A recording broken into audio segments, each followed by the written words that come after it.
Hello, everyone, and welcome to Disney Parks Talk Live, the show in which we talk about the week in Disney theme parks. My name is D.B. Mosley. I'm the co-founder of Laughing Place, co-host of this show, along with my wife to my right, Rebecca Mosley. How you doing, Rebecca? I'm doing fine, babe. How about you? I am doing okay, and the man in charge of covering Central Florida theme parks for us here at Laughing Place, that would be Jeremiah Good.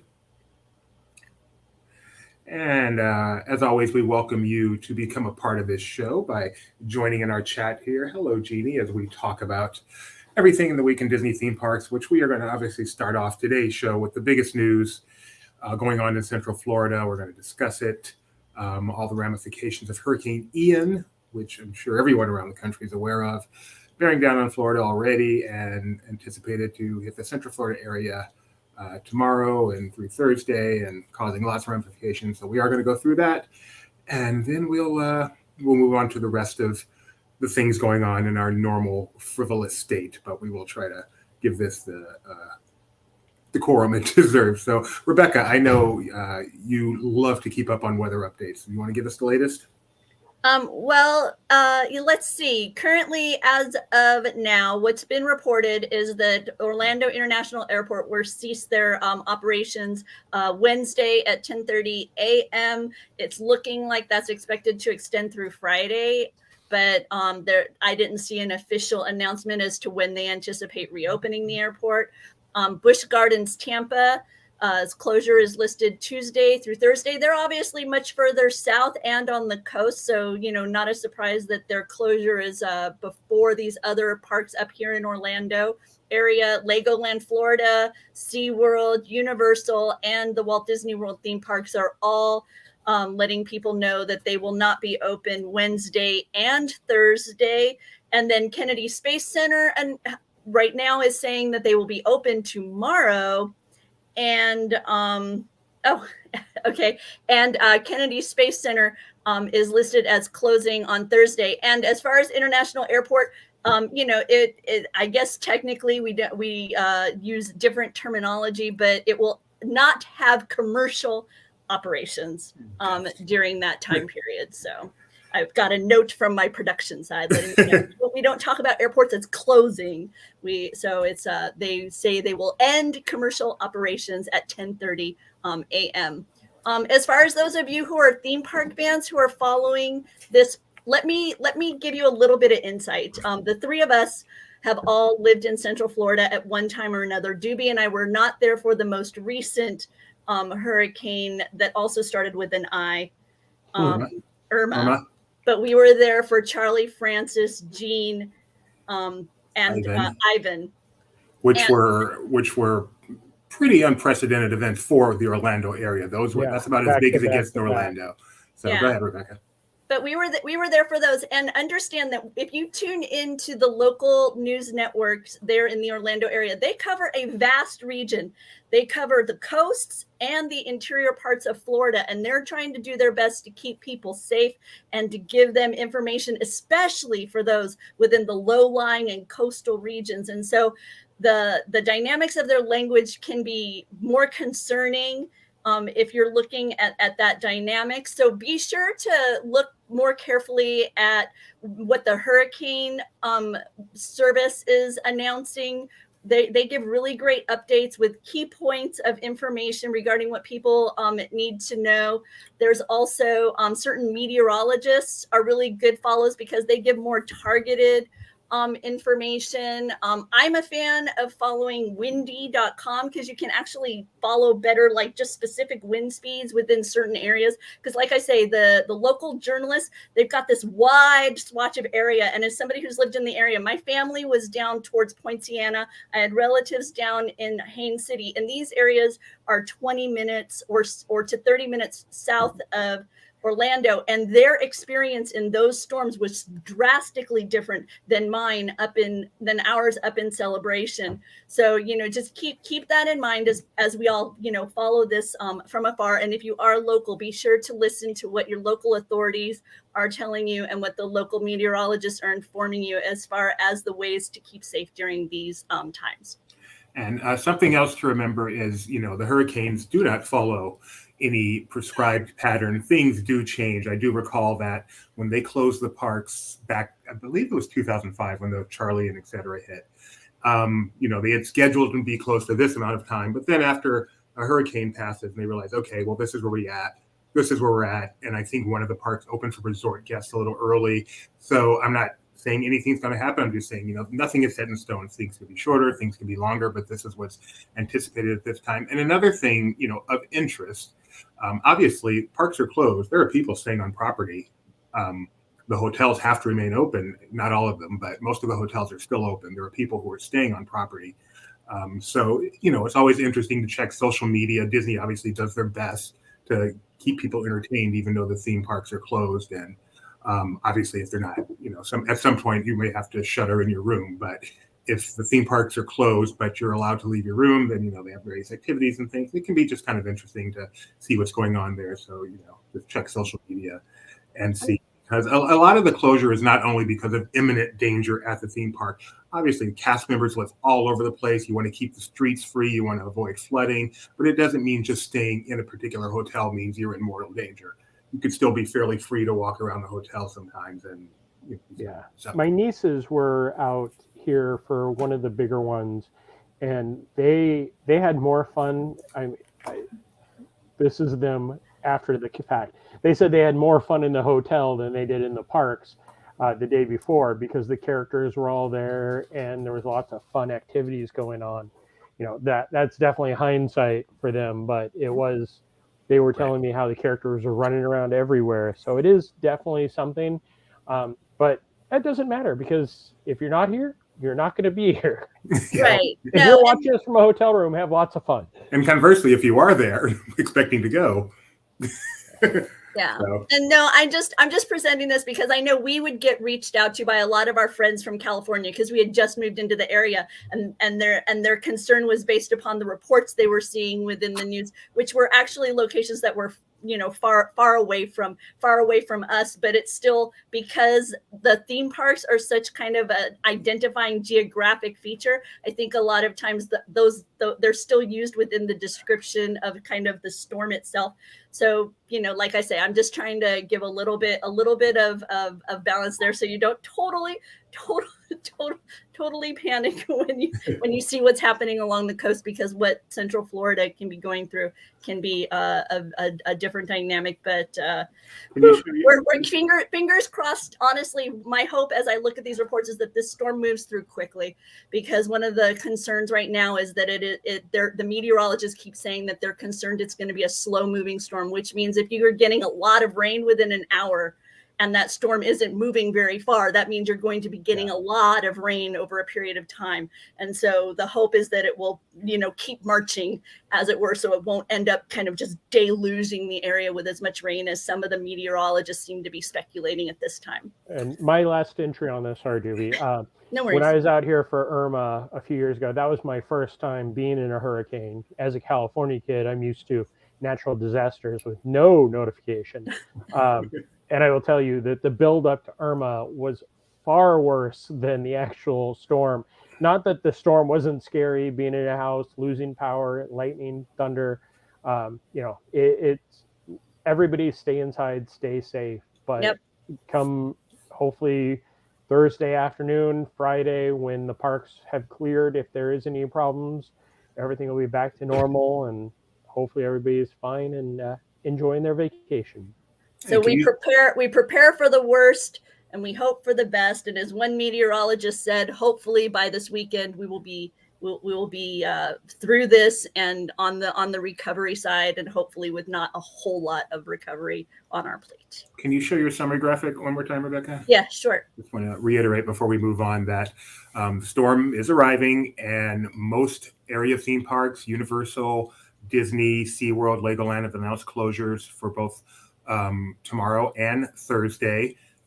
Walt Disney World has not officially closed Disney Springs for Thursday yet, but they did say they're anticipating it. Kennedy is expected to be open tomorrow, but closed on Thursday. Busch Gardens in Tampa is closed today through Thursday because they're a little bit more coastal. And that's kind of, and then a lot of the smaller attractions, I think you mentioned Icon Park is closing, obviously. But the restaurants were still talking about open. In fact, when it comes to Walt Disney World, we still don't have very specific information as far as to Disney Springs, operating. The closures that have been announced are specifically park related. Okay. So obviously, Laughing Place is covering this as much as we possibly can as far as the impact on the theme parks, as far as the storm as a whole. There's, as Rebecca mentioned, a wealth of resources. So whatever you're trying to keep on top of, hopefully we or someone else can help you out. And if any of our team is watching along with this and you have any further information during it, please feel free to jump in, especially regarding any kind of Disney Springs information. Because like I say, my information is not recent on that. So I guess we get to move into the world of what's happening in the future. Yeah, we are going to officially end that portion of the broadcast and revert to our normal silliness, as we used to say on the LPP. The frivolity, whoop, whoop, whoop, whoop, shall now commence. So early this morning, we got some good news from Walt Disney World, and after-hours events are returning to Walt Disney World. They've announced a couple for January. Hollywood Studios on the 4th, Magic Kingdom on the 9th. Jeremiah, real quick, what are Disney after-hours events? Disney After Hours, and I would like to point out one of the key things they pointed out in this article is a after-hours event, just says, with a ticket price that is much greater than a normal day ticket, but it's usually 5 hours after the park closes, and some of it includes the park. I should say 5 hours with the time in the park while it's open, and then a couple hours afterwards, where it is I was at the first one, there was nobody there. I walked on to every single attraction multiple times. One of the last ones I did, I know you guys had done one that was fairly low attendance, but one of the last ones I did, the attendance had bumped back up because it was the Villains After Hours, and that was during the pandemic. So hopefully this goes back to more of the, hey, it's so empty that you can go and enjoy every single attraction. And that's the way it kind of sounds like. It's not going to be the Villains or the different after hours that Disneyland has had where it's themed. It's just go enjoy the attractions for this amount. Yeah, this doesn't seem to be, at least that they've announced now, the themed ones. This is strictly you're paying money to get an empty park. And Rebecca and I, just to give you some idea of what empty means, Rebecca and I did a Hollywood Studios after hours event. We rode Slinky Dog Dash, I believe, 8 times, could have easily ridden it many, many more.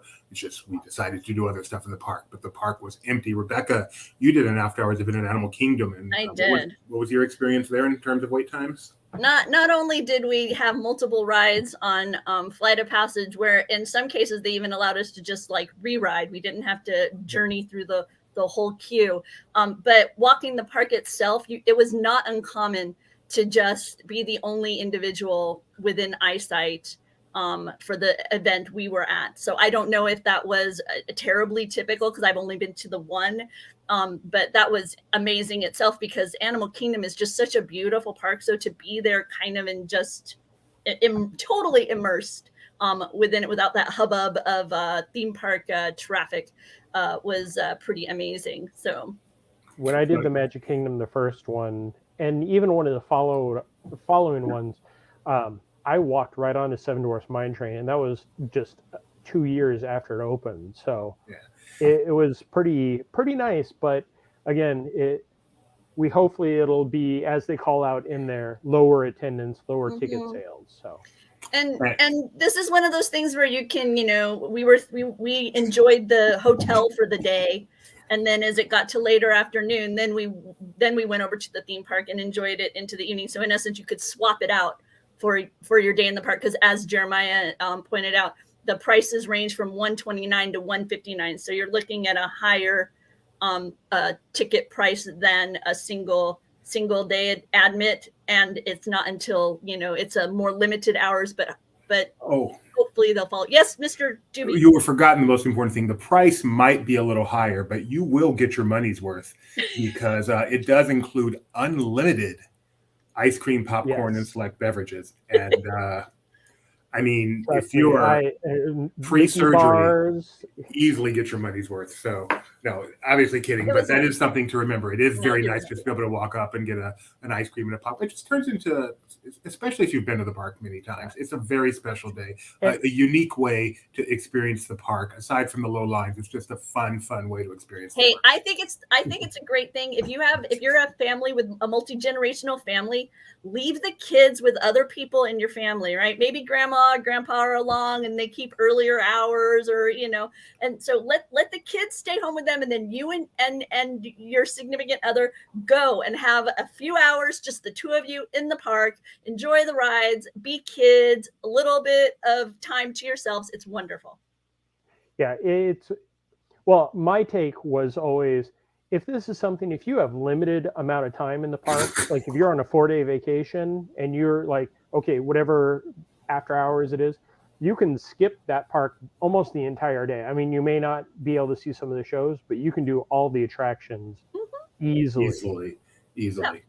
So lots of fun. So and very happy to see those. Go ahead, Juby.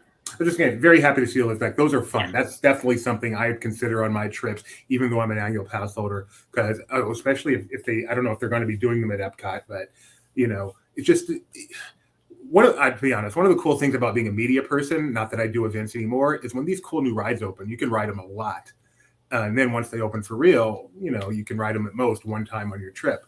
But this is like buying your way into media access, where you can ride the big new ride as many times as you want. So since I don't go to media events anymore, I'm willing to spend the money to do it. Yep. There you go. And Mike, we will kind of wrap up with a little bit more. We'll do a recap of our Hurricane Ian information, and we'll bring in some of the comments that you've got regarding it. But we're going to try and separate kind of that more serious, real news from the frivolity of theme park information. And right now, that means we're going to talk about some Ducktales. Well, I feel bad for Tony. I want to make sure, Tony, someone gets on this. I don't know who's in the LPHQ right now, but can someone make sure Tony gets some popcorn so we can shut up? All right. Really, if that's all we need, hang on. I'm going on Target.com. Tony, send me your address. You're getting a case of popcorn. So the Disney Parks blog has let us know that the DuckTales World Showcase Adventure is still coming. Not specifically, but later this year is the info that was shared. I also saw some of the show team for DuckTales talking about their excitement at seeing this news because of the effort that they put in when working with Imagineering.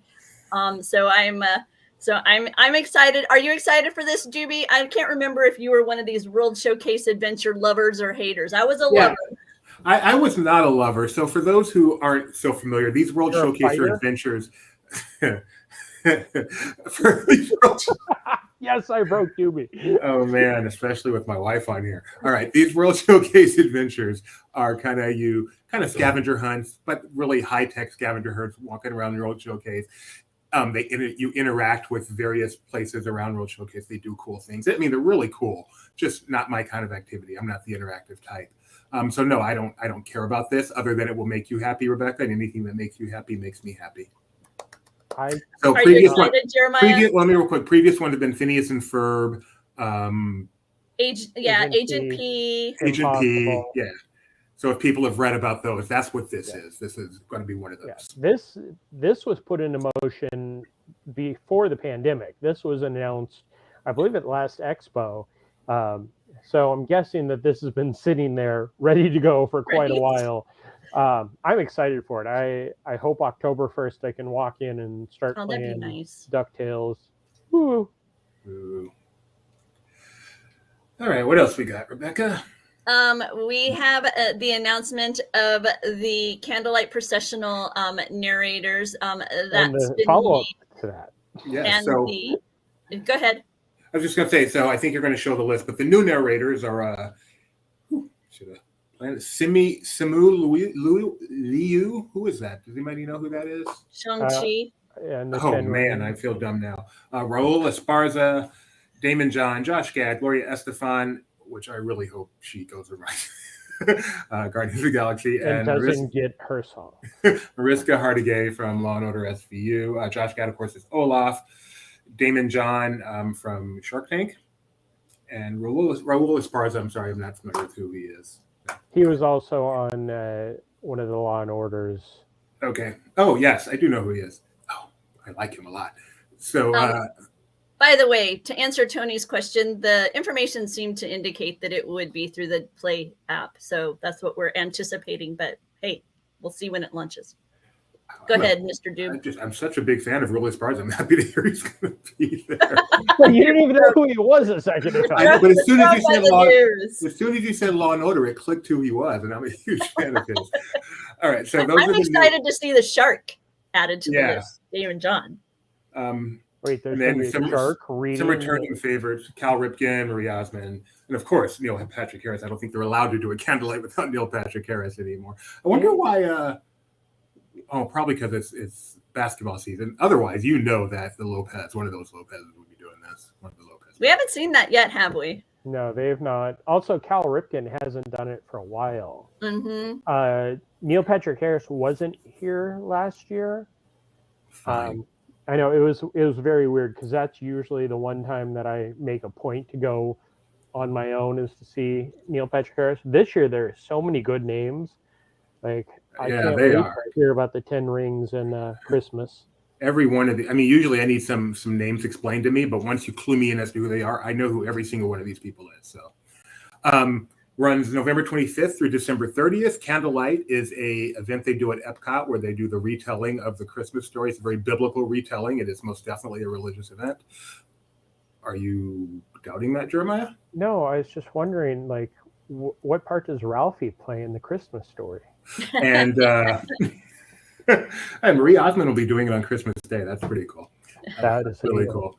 And it also has a lot of singers. They have the Disney World Cast Choir and some live musicians, live orchestra. It's a beautiful, beautiful, beautiful experience. If you have any interest in that aspect of Christmas at all, it's something everyone should experience at least once, I believe. And I have many times, my personal favorite narrator of all the times I've gone, I never would have guessed it ahead of time, was Monique Coleman from High School Musical. She did an incredible job.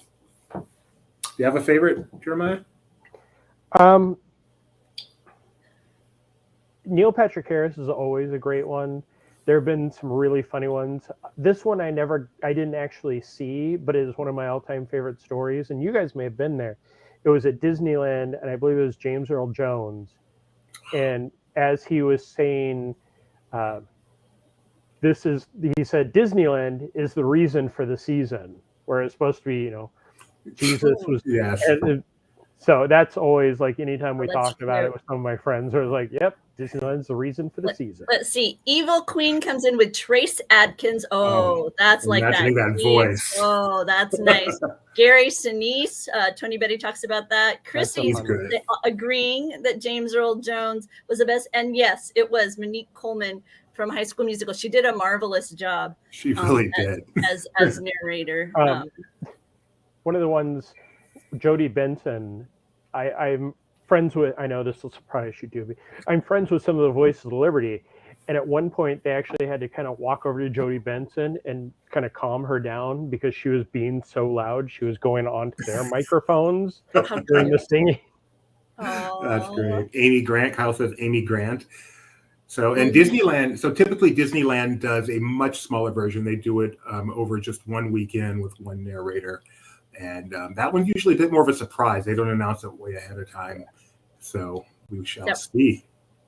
Continuing with Epcot, its 40th birthday is around the corner. And there's been a lot of information dropped regarding some of the expectations for that celebration, merchandise, food. So you can read about those over on Laughing Place. Jeremiah, as that birthday arrives, anything in particular you excited or hoping that'll happen or anything like that? I know Gio, who isn't here, has a hope. What's yours? At this point, I'm hoping Ducktales, because that's about all that's a possibility.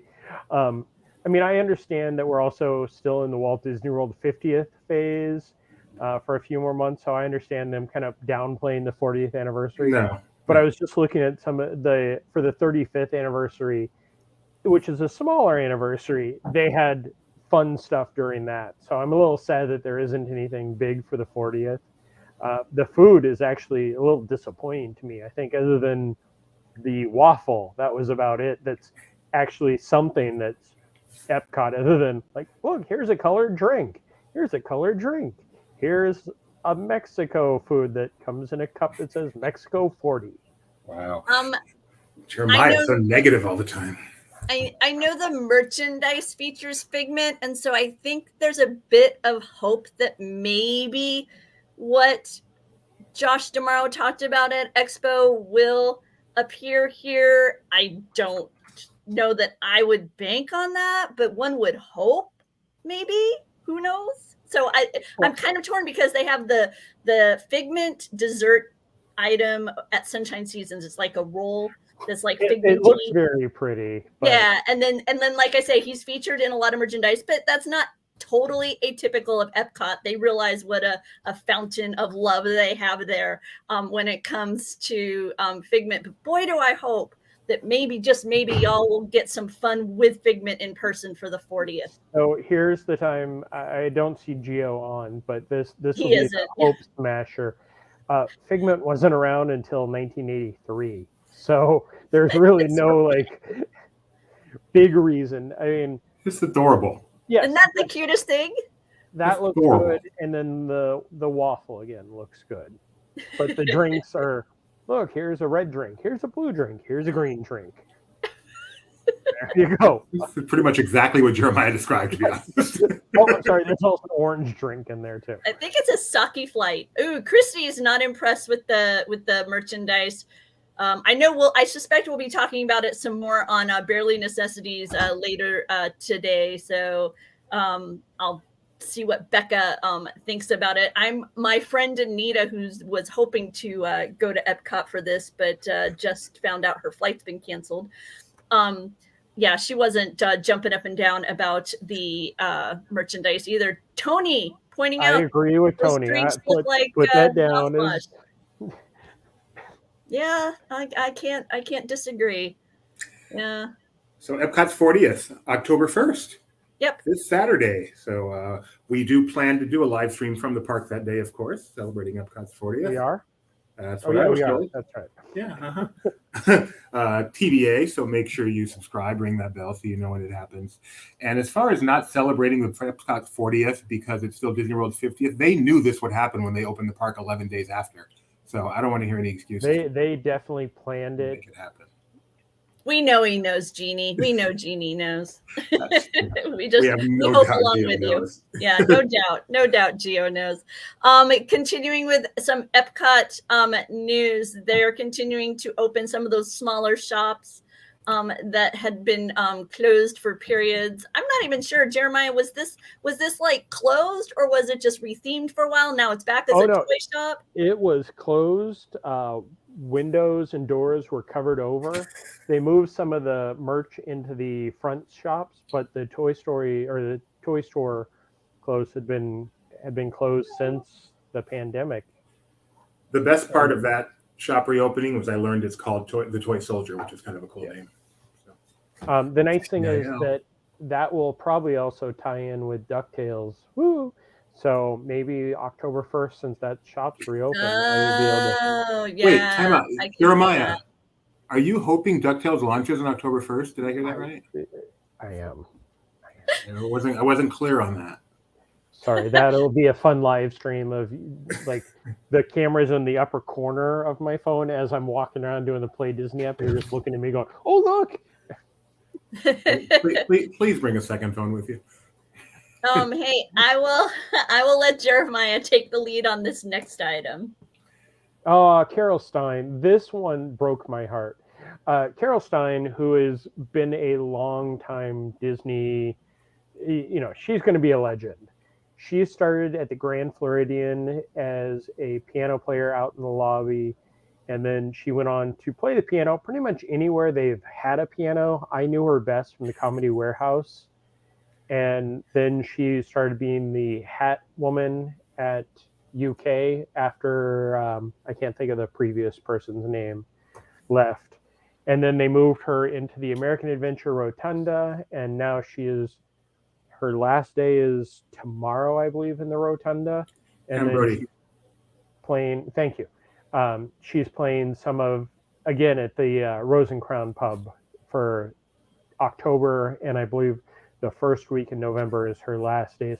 She's retiring, but she's going casual temporary, which means that she can still play at different things. And I know that she calls out that she looks forward to playing at different festivals and special events. So even the piano lady of Epcot wants to keep those benefits.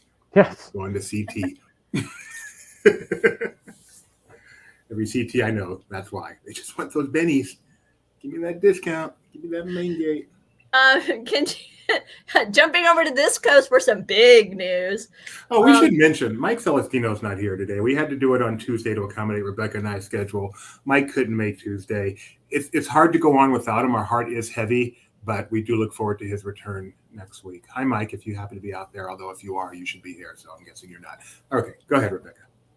So the Big Hulk made his debut over there at California Adventure. If you want to see video and images of that, be sure to visit the site. Mike had a lot of fun kind of wandering by.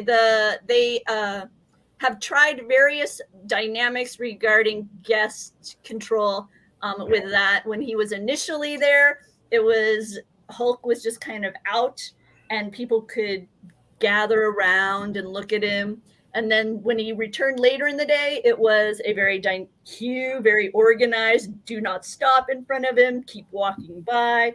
So I do not know if that's settled into a more standard pattern in recent days, or if they're still kind of toying around with the various dynamics depending on its popularity. Yes, Jeremiah. They've had Black Widow out in front of him for most of the stuff I've been seeing recently. So she'll be out kind of doing the talk and interacting with him, but it is still more of this crowd openness, which, I actually just waited about 45 minutes for Chippendale today, which I missed Disneyland, where they're just out running around and having fun. So this is always a weird look at how they do it. And he talks too. He talks and sounds remarkably like Mark Ruffalo. We're guessing it is actually the recorded voice of Mark Ruffalo. It's a pretty cool interaction. Let's see. No, sorry. I was reading an update. Were you guys reading like the same update I was reading? Oh yeah. We've got some Disney Cruise Line news. I'm operating on a different computer today, and so I'm a bit discombobulated. The camera on Okay, there you go. Disney Cruise Line has dropped the vaccine requirement to board ships. However, those who are unvaccinated over the age of 5 will still have to produce a negative COVID test result if you are looking to sail. If this had been something in your consideration, be sure to check out more information on that so that you are aware of the vaccine changes there for the Disney Cruise Line. And that's starting pretty soon, October 14th for most of the ships, and then November 7th sailing for the Disney Magic. And this is pretty in line with other major cruise lines. Disney actually stays a couple of steps behind. So this has been already the case on, I believe, Royal Caribbean and Carnival, and now Disney is, as they have throughout COVID, just been a little bit behind. Let the other companies see how things go, and then they... To quote Doobie, this is a sure sign of things getting back to normal. Indeed. Okay. Disneyland Paris. We don't talk too much about the internationals, but we have Jeremiah today. And if I'm not mistaken, Jeremiah, you've been to Disneyland Paris, right? Those times. Can you tell us about the Leave a Legacy activation coming to Avengers Campus? If I had read anything about it, I would. If you want to put it up on the screen, I'll read what I can. I saw that earlier, and I thought, oh, no. Am I going to have to pay to have a little piece of metal with my picture on it stuck somewhere in Avengers Campus? It has to do with the... it's a Leave a Legacy, an online platform with a Marvel quiz and an option to enter a drawing to attend an exclusive event at Avengers Campus. Are you ready? And it is, So there you go. A knowledge test. Test your knowledge and win cool stuff. I have the Disneyland Paris app. So here you go. The concept. Leave a Legacy platform. It is a USB drive to be deposited in the Quinjet at the heart of Avengers Campus. It's kind of like the thing we do, Jeremiah, when they're going to be launching a rocket into space, and we do the little thing online, and then our name is in the ship just a little piece of data on board the ship. So kind of fun. And I'm with you, Mike. I'm with you. Yep. What do you think, Walt? No, can't see his face. Sorry. You two just. These country bear plush are really cute, and I'm sure you'll probably talk about them later. Yes, Jeremiah. I have something to say about these country bear plush. Okay, well, let me pull them up so you can talk about them while they're showing. So if anybody remembers when Beanie Babies were around in the 90s, those look exactly like the country bear Beanie Babies that they put out. Just like I looked at them, somebody sent me those, and they're like, these aren't what I expected. I was like, I had those at some point. I mean, I had a fear that they were going to be the horrible movie plush from Burger King, but no, those look very much like the Beanie Babies. They're cute, and I love the box, but I would rather have the dog from Carousel Progress. Yeah, he is big, from what I've heard. Yeah, from what I've heard, he is big, and if you want to see more about him, he is going to be featured on Barely Necessities today.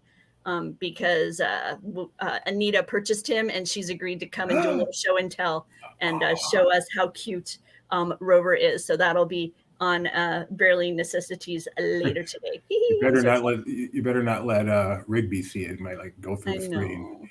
As Tony Betty points out very, very accurately, those were Disney beanbag plush, as Beanie Babies were exclusively that's right. the purview of Ty.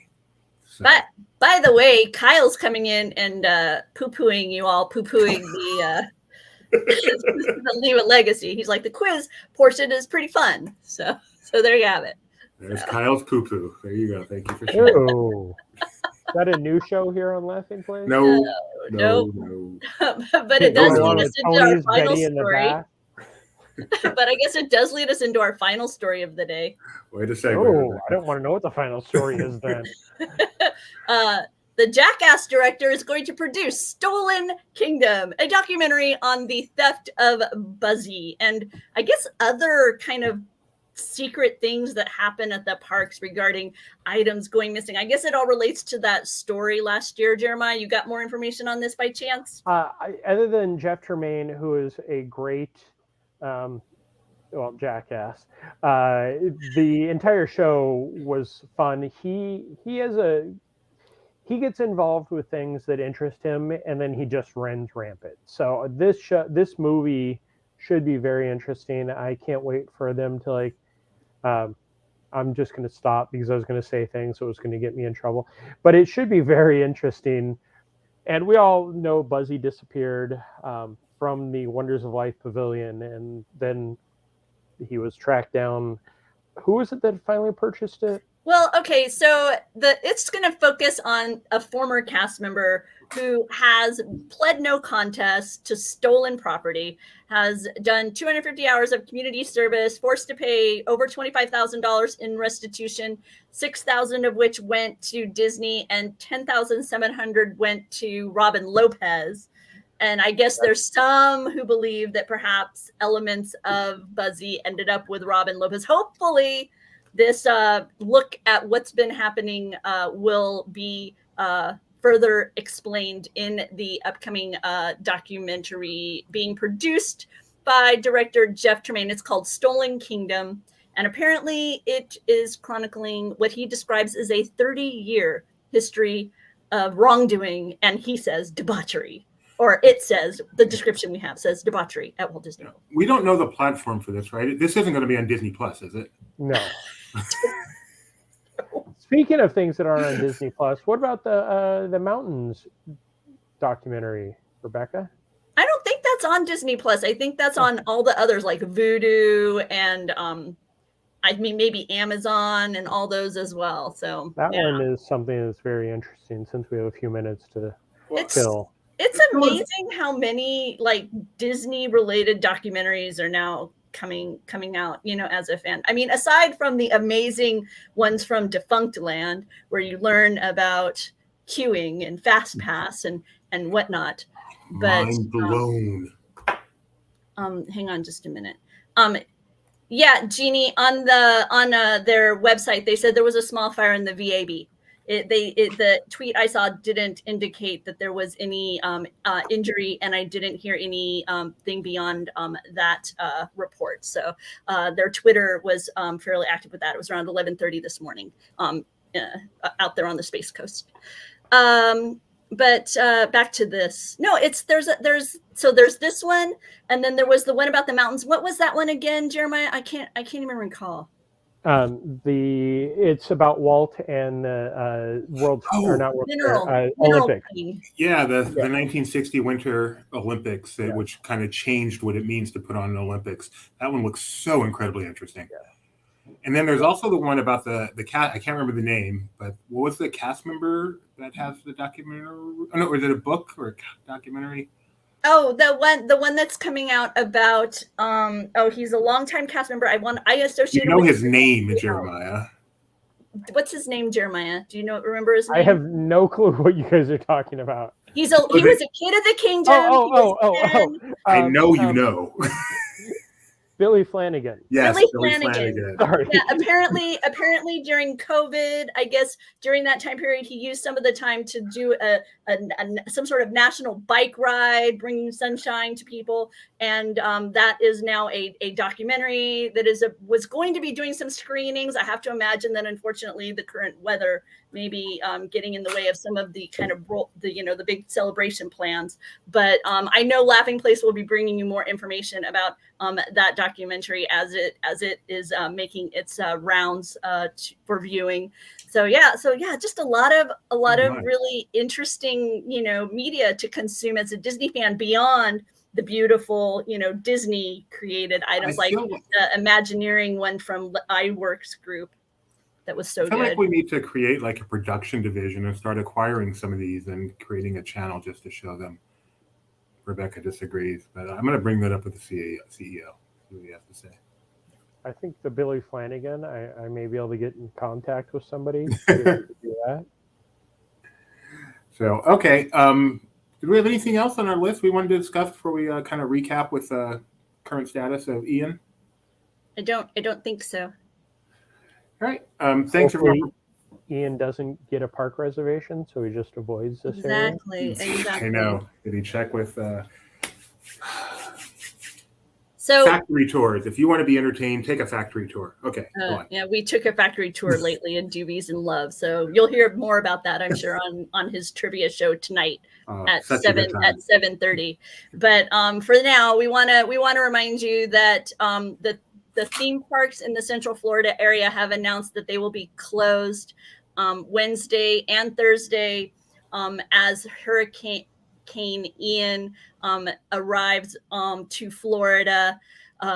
Currently, we're not meteorologists, so I'm not going to talk to you regarding the meteorology elements of it. You can find many, many very talented people to find more about that. But what we can tell you is Legoland, and that Legoland and SeaWorld and Universal and Walt Disney World have all said they will be closed Wednesday and Thursday. That Kennedy Space Center anticipates being open Wednesday, but they will be closing Thursday. And Busch Gardens is closed and has said they anticipate being closed through Thursday. And commercial flights at Orlando Airport will be ending at 10:30 a.m. tomorrow. So if you have flight plans, be sure to pay attention to any notifications or updates. Check Twitter for any of your plans regarding that. Our experience as Central Floridians has been that the experience is very different than than the coasts, just by the very nature of what a hurricane is. But pay attention to what the local authorities are telling you. If you're in a hotel, they are very communicative. I've seen where they'll slide messages under your doors. They're leaving messages on your phones. They let you know how to handle events like this. So hopefully we are all preparing for the worst, and we are hoping very much for the best. And that means hopefully Jeremiah will be out having fun at Disney theme parks as soon as Friday or Saturday, and we'll be bringing that fun to you. Jeremiah will be having fun at Disney theme park probably on Thursday.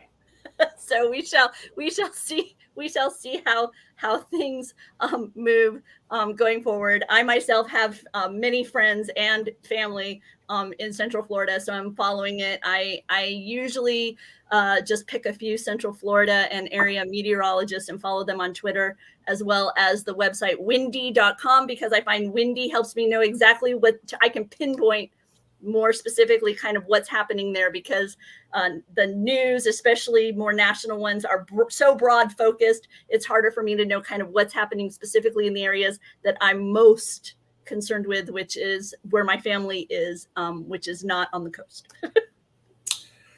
So as always, stay tuned to Laughing Place for any impacts on the theme parks in Central Florida area, and stay tuned to much more important places for overall impacts from Hurricane Ian. But we'll do our best to keep you up to date with specifically what's going on with Disney and Universal and all the area theme parks and attractions. And until then, until we see you next time, next Monday, we should be at our normal time, 4 p.m. on Monday. Thanks for joining us and have a wonderful week.